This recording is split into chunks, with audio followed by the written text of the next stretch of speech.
compelled by these regulatory authorities to abide by these laws. And then we turn around, to ignore when these same rules are being violated by foreigners.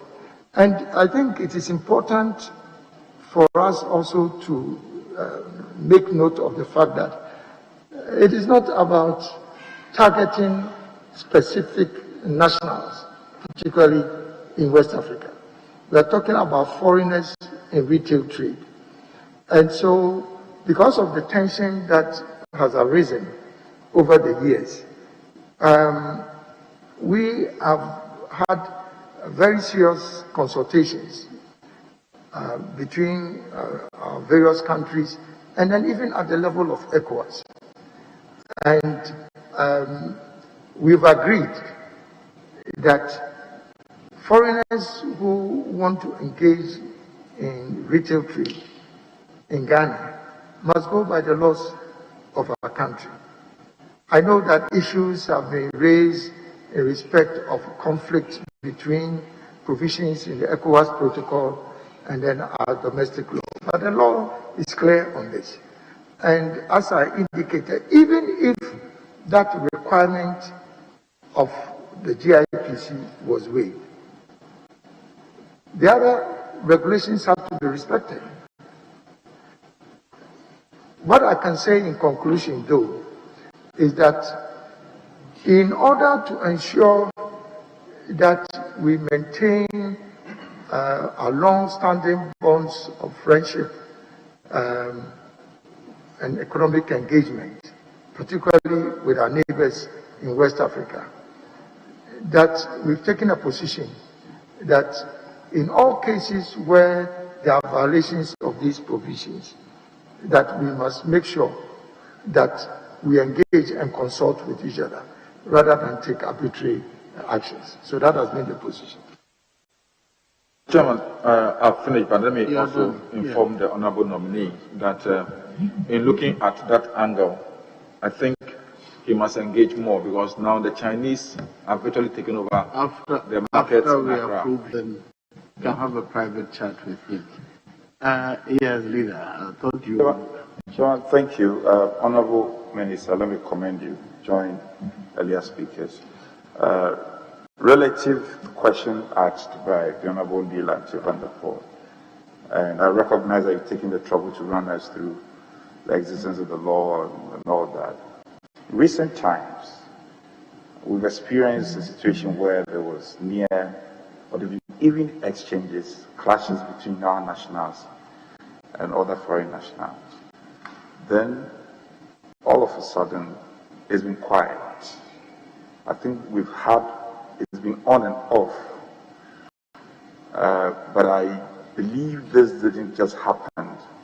Are you able to apprise this committee some concrete measures, however temporary they are, that this government, led by your good self, has been able to undertake to restore the seeming quietness? Thank you, Mr.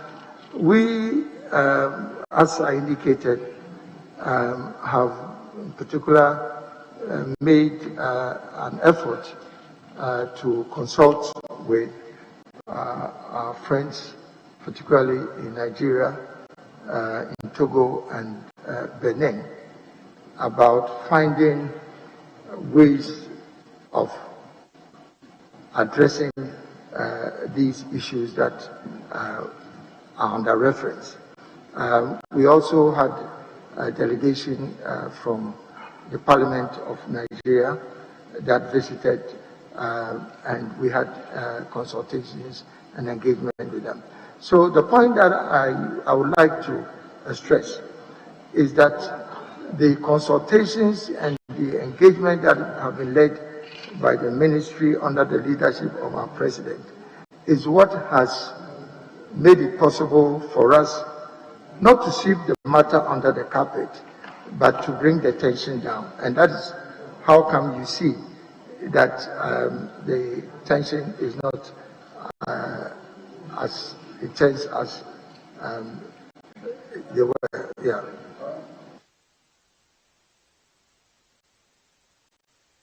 Yes, don't worry.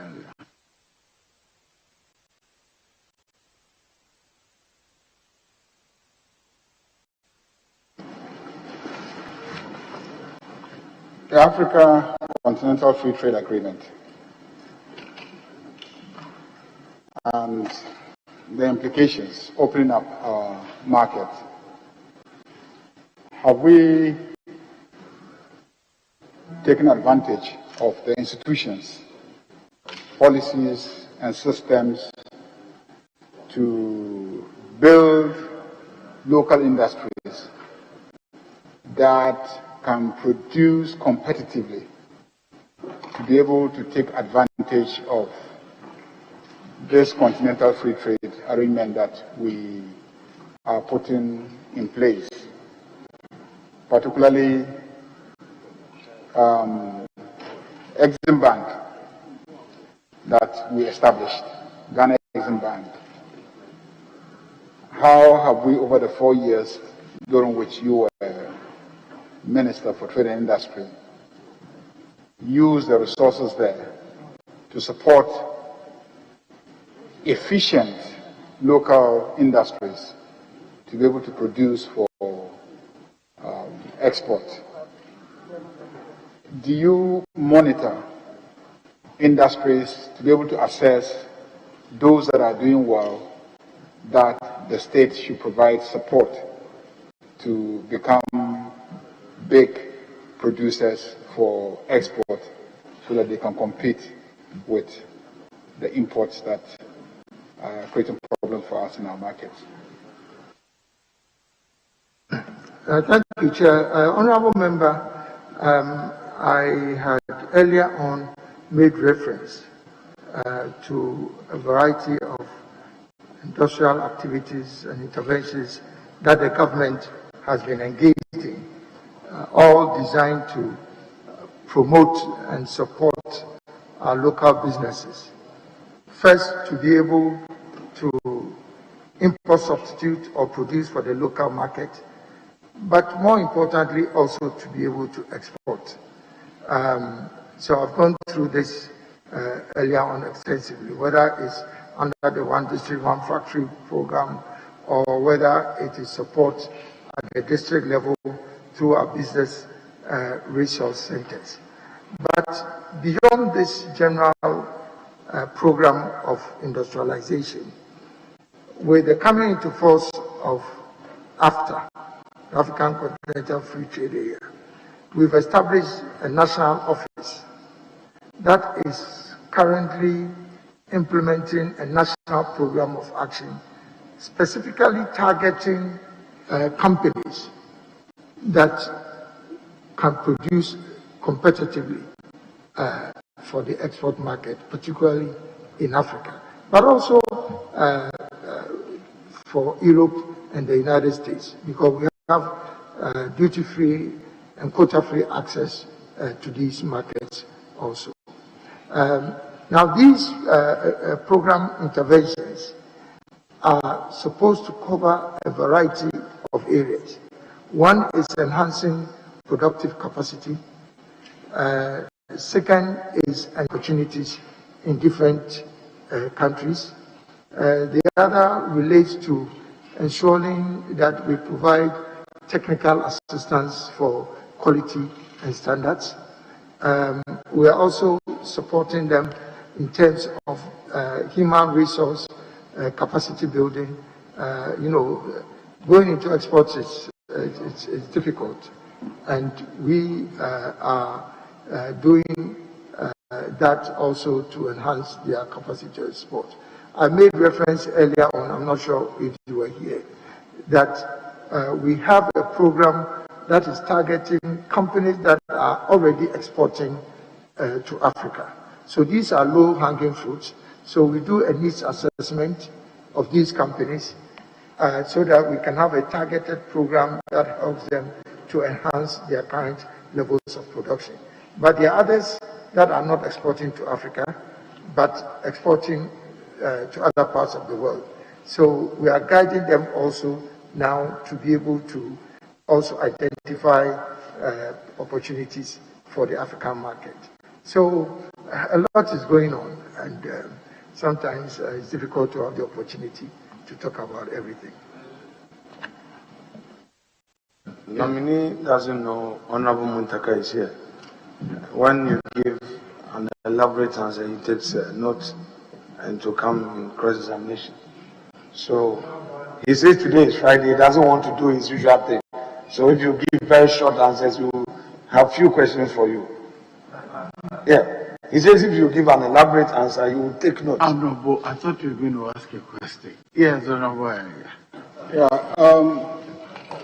Honorable nominee and former Minister for Trade and Industry. Now, the issue with exports and imports and local production to substitute imports really is underlined by price. Price. At what price are importers, the goods that are being imported, at what price is it being produced in the country of export? Okay? And then at what price is the same good being produced here? Then you add tax and etc. to get whether or not the products will be competitive here. Now, do you have a mechanism for taking items and analyzing critically the inputs and trying to deal with the inefficiencies in the price buildup for the production of those items? Let's take, for instance, rice. We're importing, close to 1 million or more metric tons of rice every year. And then we're talking about producing rice locally. But if you compare the unit cost of production in Thailand, you compare the unit cost of production in Ghana, unless you deal with the inefficiencies in the price buildup in terms of the unit cost of production, you can never be competitive. So somebody will still produce in Thailand, ship it, come here, still handle logistical costs, and still be able to outcompete the local producer of rice here, because he has a price buildup that is just inefficient by imposed fertilizer pricing, by imposed, chemical pricing, by all sort of impositions that just produces an inefficient production cost. As a ministry, do you have a strategy for a more detailed work on production cost? Because I've been at the ministry before as a deputy minister. All the things that you are saying today, we said it at that time, and etc. But the key thing is to zero in on specific items you are producing and the efficiency of what you are doing, and ultimately the price of the item. How are you able to deal with that? Thank you, Mr. Chair. We have a very comprehensive program of support to our enterprises that we support. And the services are not provided by staff of the ministry. We engage technical experts in many cases that would interrogate the areas that we've identified, that would examine areas that lead to cost buildup and operational inefficiency. So our team of experts and consultants are doing exactly what you're saying. Thank you, Mr. Chairman. Yes, Honorable. Thank you very much, Chairman. Minister, congratulations. Let's move into the area of the automotive industry.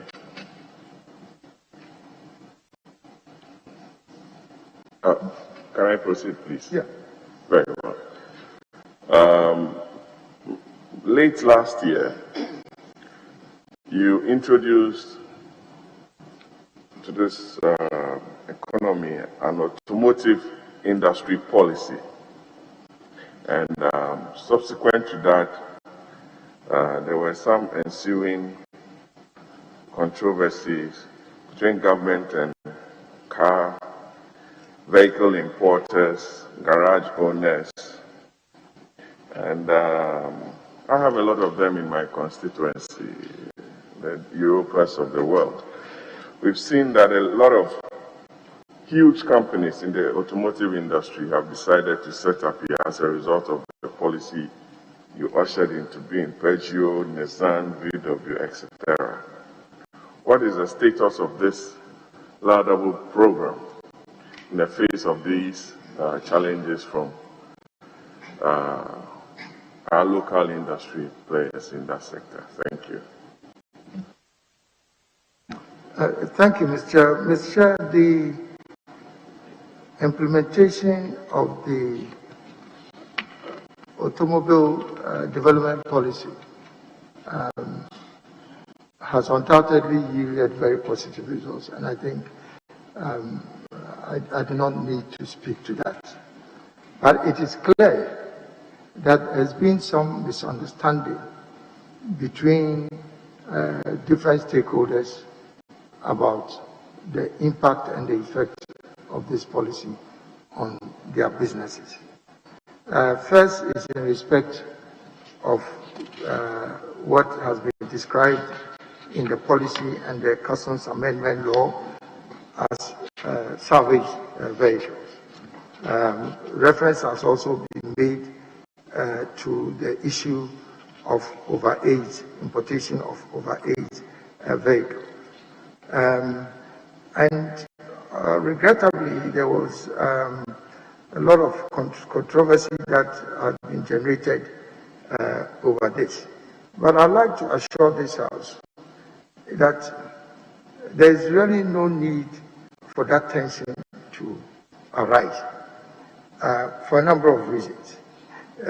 Because if you look at the provisions of the Customs Amendment Act, which refers to salvage vehicle, unfortunately, the law did not specify what is described as physical damage or wreckage. I don't need to get into the details of the law. But we explained to the stakeholders that there will be the need for regulations to be put in place that will further define the implementation arrangements of what is in the law. And I think that to a large extent, the industry players have now come to appreciate and understand that there's really no threat to the businesses that they are undertaking. And that, in actual fact, they stand to benefit from the development of the auto industry in Ghana in a variety of ways. So whether it's the issue of salvage vehicles or the issue of overage cars, we've come to a common understanding with the industry players that in some cases there's a specific requirement that it is only when the Minister of Trade advises the Minister of Finance that certain provisions of the law would kick in. And so it still lies in the bosom of the ministry. And we continuously engage with the industry players to ensure that the implementation of the provisions of this law does not negatively affect their business. I'm happy the Georgia and Co, the garage owners in my constituency, will be happy. Mr. Minister, last year you also saw into being the Enterprise Ghana Agency Act 2020. The economy is largely informal and it's made up of a lot of micro, small and medium enterprises. NBSSI, the Maslows of the world. How does this link with your 10-point industrial transformation plan for this country, with the BRCs and under the Rural Enterprise Program? Thank you. That's my last question, Chairman. Thank you, Mr. Chair. Mr. Chair, one of the 10 pillars of our industrial transformation agenda is the development of micro, small, and medium enterprises. And so, under this component, we've introduced a number of interventions. One is the transformation of MBSSI to strengthen their organizational and management capacity, and also to resource them to be able now to ensure that they are able to efficiently perform their role as an apex body for MSMEs. So part of it was developing the MSME policy to support the transformation of NBSSI. Secondly, as you alluded to, now we've expanded the scope of MBSSI and their reach into the districts with the establishment of the business resource centers, which are under the supervision and oversight of MBSSI. And so, to a large extent, the MBSSI is going to become a reformed organization so that they can deepen their support to MSMEs. As you rightly indicated, over 90% of our enterprises belong to that category, and we needed a transformed organization to be able to support these enterprises.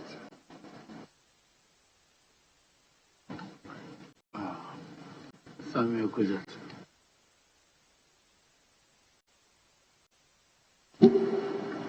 Most grateful, Mr. Chairman. Mr. Chairman, let me congratulate the nominee and indicate that though I do not know how long he will stay at the ministry before he resigns to run for president, I certainly wish him well. The first question is to seek the nominees' reflections on the exciting times in international trade following the emergence of the first African and first female Director General of the World Trade Organization, Dr. Ngozi Okonjo-Iweala. And so it is well in order, and we are all excited about this development. And we congratulate Dr. Okonjo-Iweala. But the question is, this is happening at a time that we are at the forefront of establishing the Africa Continental Free Trade Area. How do you think that Africa, and for that matter Ghana, which is hosting the AFTA Secretariat, can leverage this exciting development at the WTO? The new Director General has said that she would pursue deep reforms, she would address matters to do with protectionism, subsidies, and all the bilateral trade wars that are going on that leaves underdeveloped countries as the victims of all of these power play in rich economies. How do you think that Ghana can leverage this development?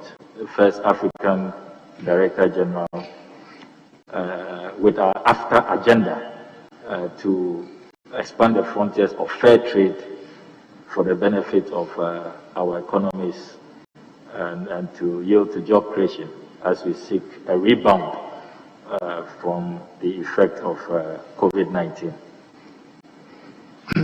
Thank you, Mr. Chair. Mr. Chair, as the honourable member has very aptly described the WTO, the main objective of the WTO is to expand the frontiers of free trade. And to a large extent, that's the same objective of the African Continental Free Trade Area, to expand the frontiers of free trade in Africa by liberalizing tariffs and then also ensuring the free flow of goods and services between our African countries. So to a large extent, we are working towards the same objective. And in that regard, having an African as the Director General of the WTO provides an opportunity for us in Africa, whilst we embark on this major initiative of liberalizing trade between ourselves, how we use our collaboration between ourselves as a launching pad to enhance our participation in the global market, which is superintended by the WTO.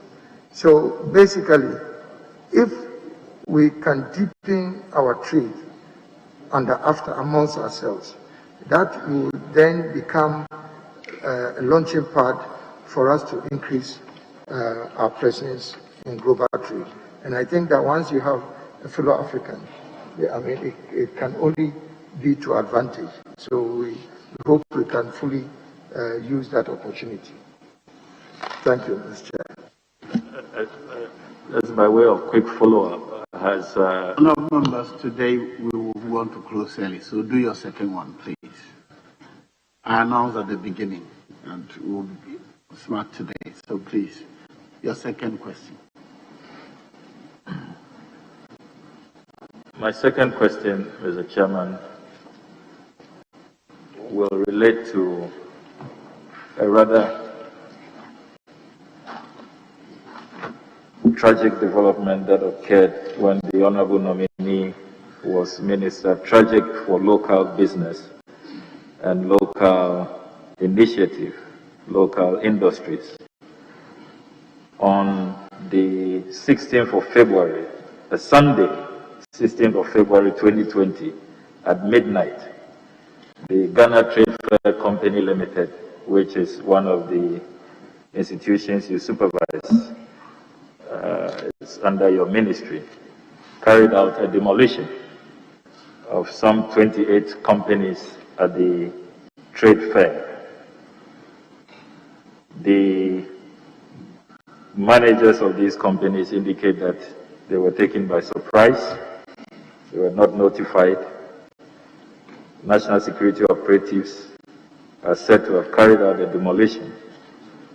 I have the pictures of the demolition here. You see machinery, valuable equipment, and office accessories, all destroyed in the demolition. Can you tell us the circumstances of this demolition? Did you authorize it as sector minister? And don't you think that that is a blight on your reputation as champion of Ghanaian industries? Thank you, Mr. Chair.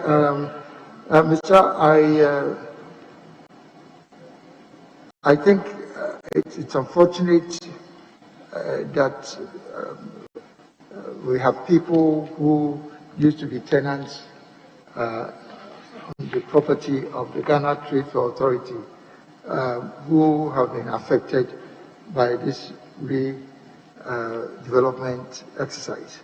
But as you are aware, the Trade Fair Authority is a private company, although government has 100 full shareholding in the company. It has a board. The board took a decision that for the redevelopment exercise to go on smoothly, it required the evacuation of tenants from the site. And the relevant notices, as far as I'm reliably informed, had been given to the tenants over a 3-year period. And like with any major development project, you have a critical path that you follow in terms of project execution. And so the continued stay of the tenants was inhibiting progress in the development of the site. And basically, the board took a decision that once notices have been given over an extended period of time, that they'll go ahead with the demolition exercise. We intervened at a point to see whether there was some arrangement that could be made to extend the time for them to be able to find alternative locations. And in actual fact, I am aware that the tenants were given some extension in terms of time.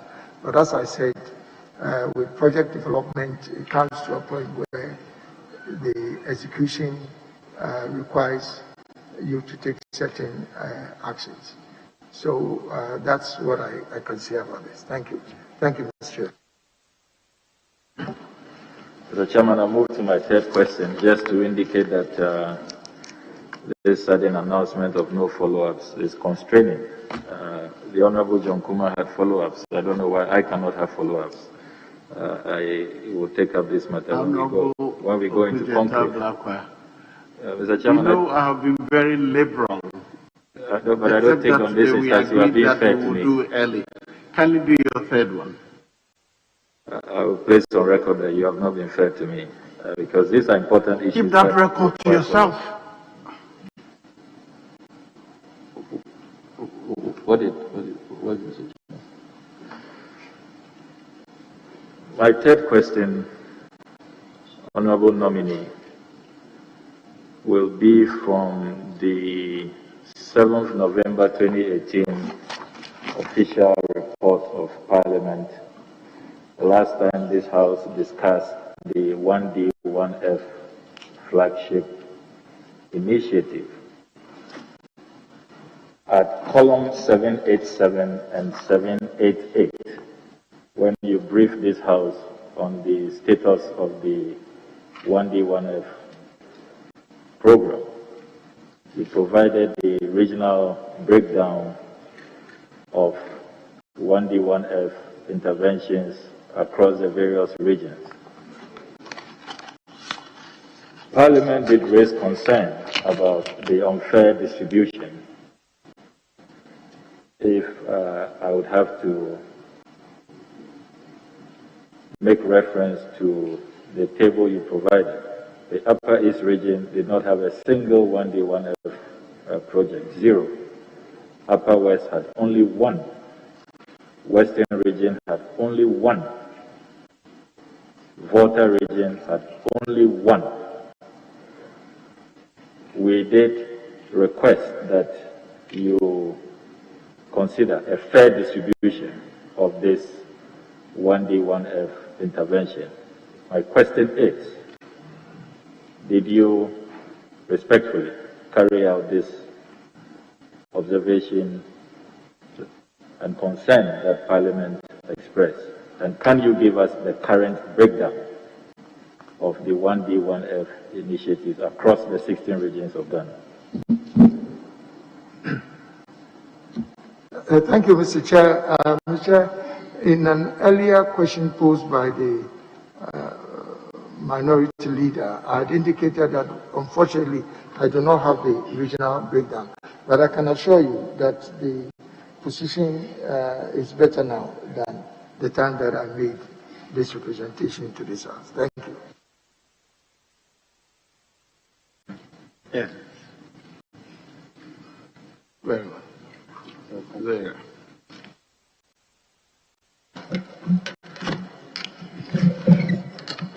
Thank you, Mr. Chairman. Good afternoon, Honorable Nominee. The question has to do with the automobile industry.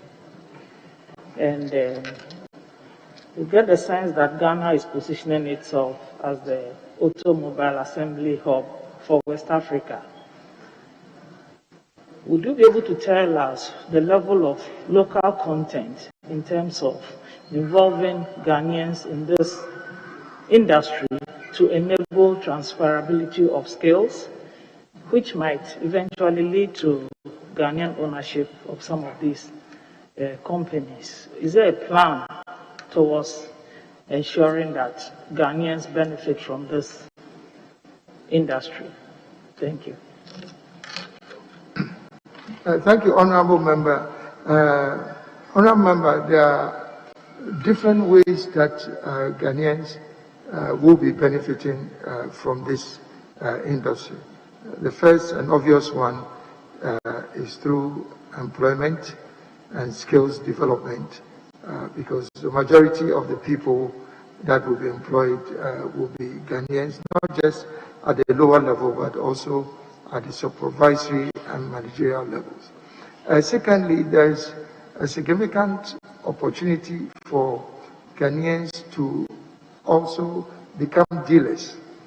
Although initially the trend is for existing dealers who may not necessarily be Ghanaians, who are now the local partners of the, let's say, big automobile companies. We, as part of our policy, have insisted that we need to decentralize the dealership of these locally produced vehicles, particularly as you move out of Accra. Friend Honorable Ayariga wants to take up the dealership for Volkswagen in the whole of the northern regions. Obviously, that becomes an opportunity, an economic opportunity. So that's another area that they would benefit. Another area that they will benefit is also in terms of component manufacturing. Because in the long run, when you assemble cars, you do not optimize your benefits until you start producing the component parts. And so we know that we have the capacity in this country, with the support of new technology, let's say, to develop SWAMI into a major component manufacturing hub. And we've had discussions with the global companies that are already showing up in this country, and they are very excited, because the closer you are to your components for the assembly, the cheaper and more efficient it is for you. So they are very interested in supporting local content, not just in terms of employment, but in terms of.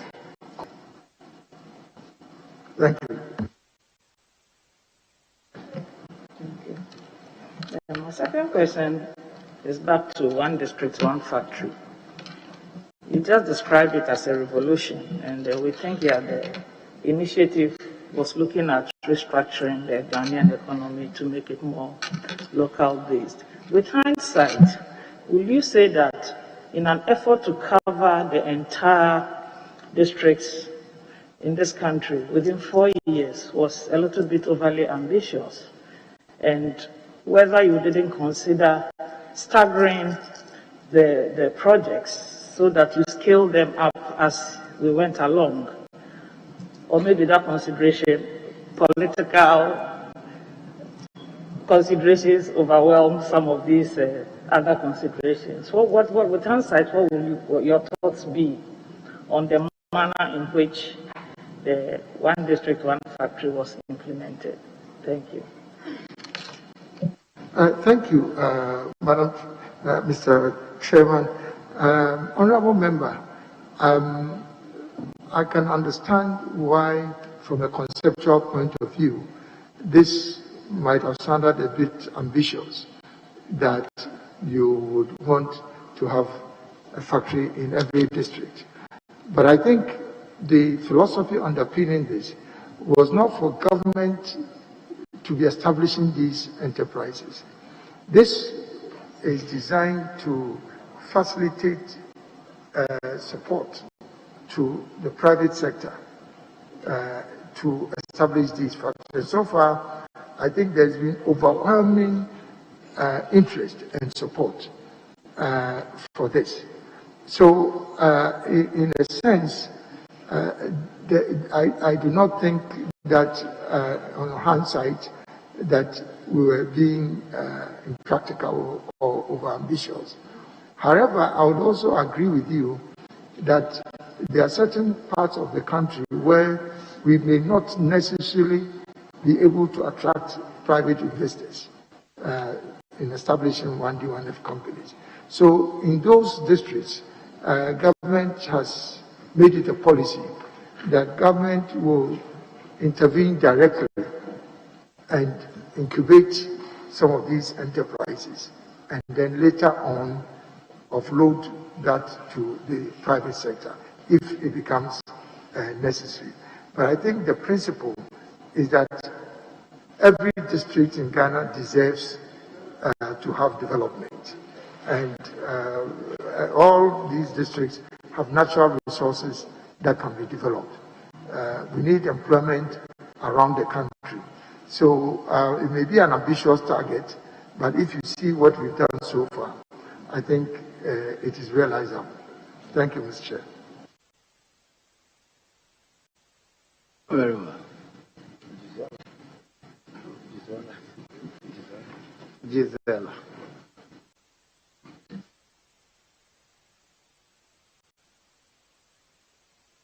She's not ready. Yes. Thank you, Mr. Speaker. Honorable nominee, I'd like to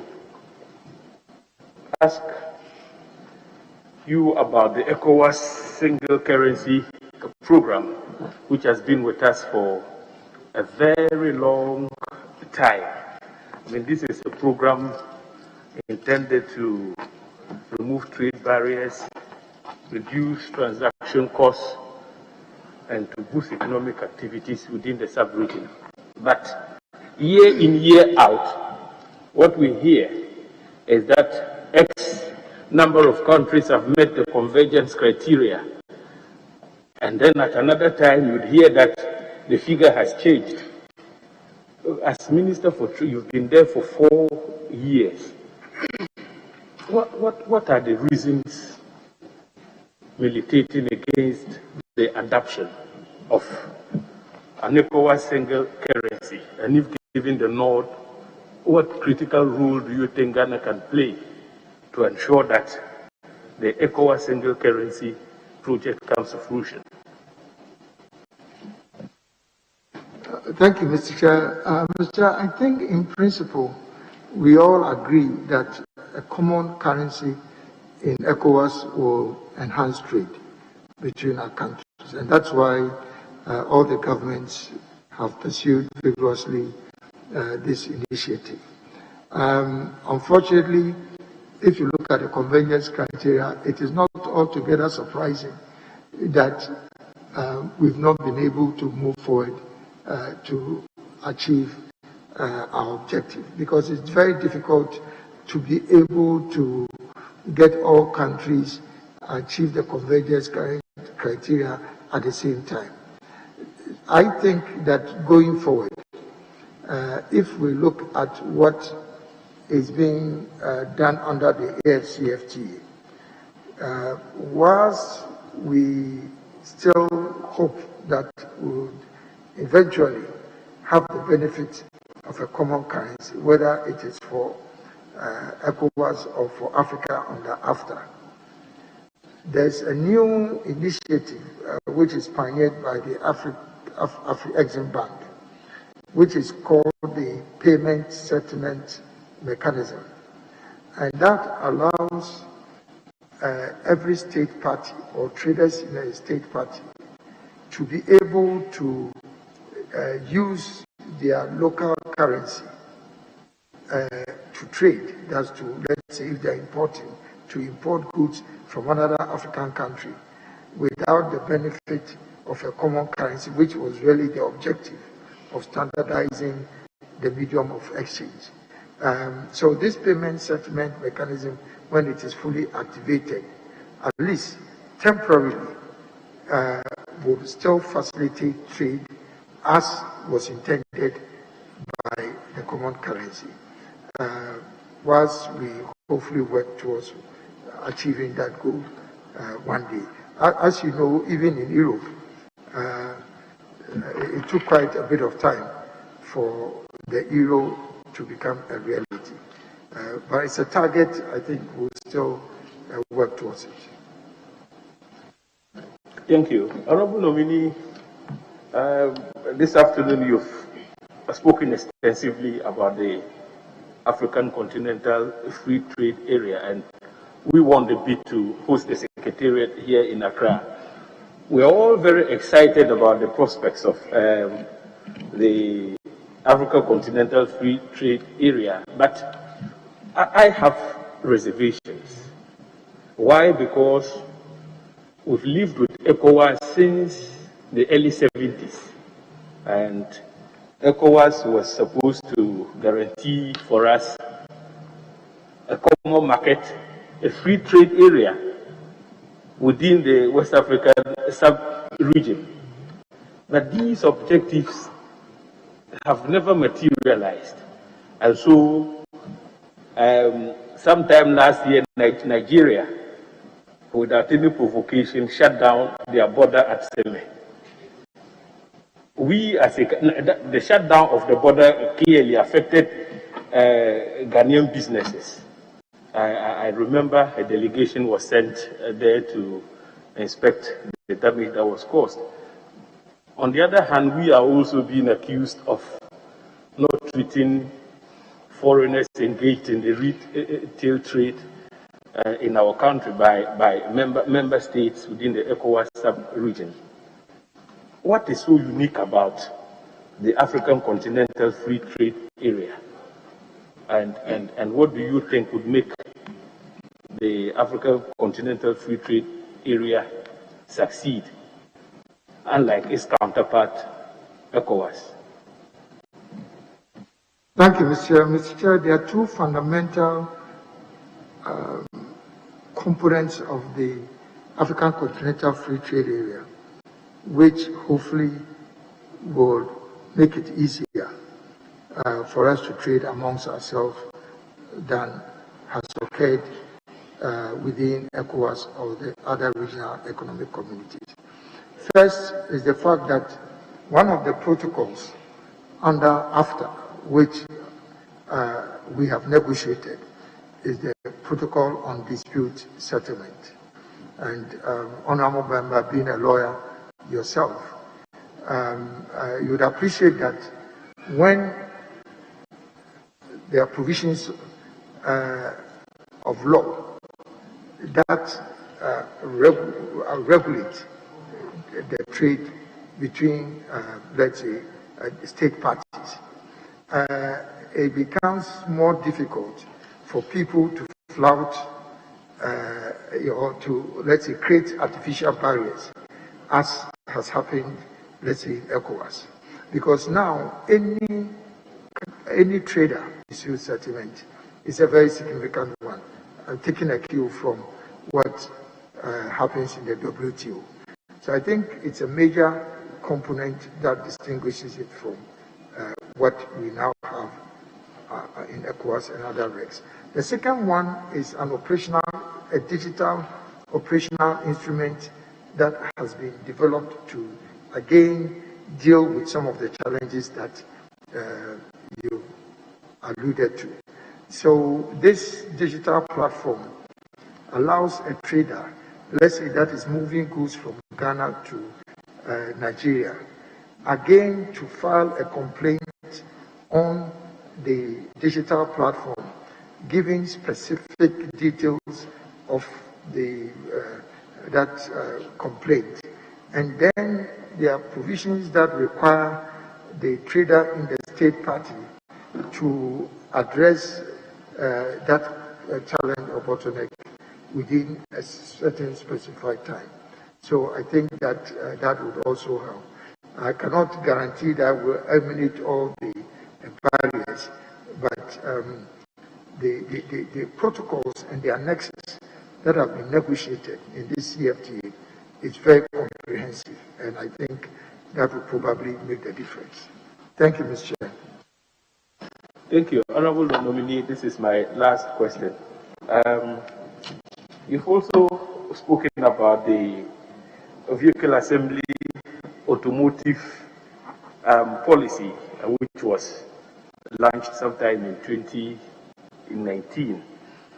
And the policy has so far yielded some results. So Volkswagen, Nissan, Toyota are coming into our country.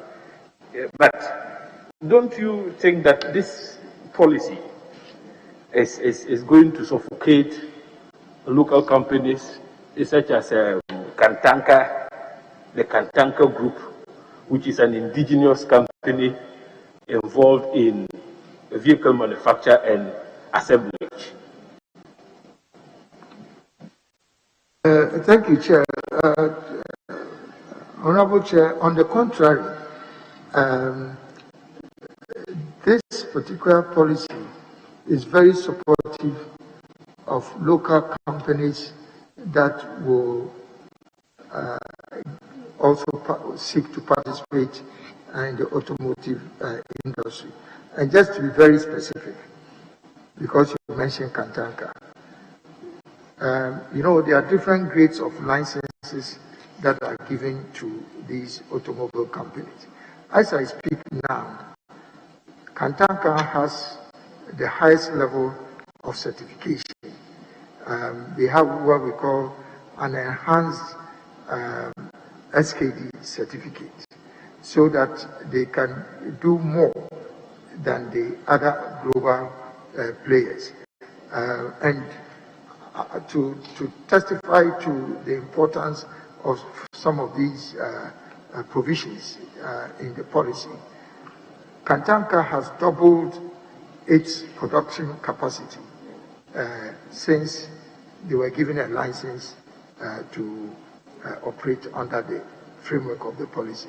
So it is the other way around, and the appeal that we are making is that as many Ghanaians as possible ought to take advantage of this new development, because I can assure you that in the next couple of years, Ghana is going to become the new automotive manufacturing hub in Africa, because this is the first time that around the world you have a country that is now entering into this industry and has been able to attract all the major global players at the same time. You know, almost invariably, they will start with one company that comes in to test, you know, whether it is really something worthy. But to have Volkswagen, Toyota, Suzuki, Nissan, Isuzu, and very soon we are going to give also a pre-bona fide license to Hyundai and to Chang'an, you know, and Peugeot also will be participating later on in the year. I think this in itself, the matter speaks for itself, as we say in law. Honourable members, we've done 2 hours. Let's stretch for some 10 minutes, then we'll come back, continue, please.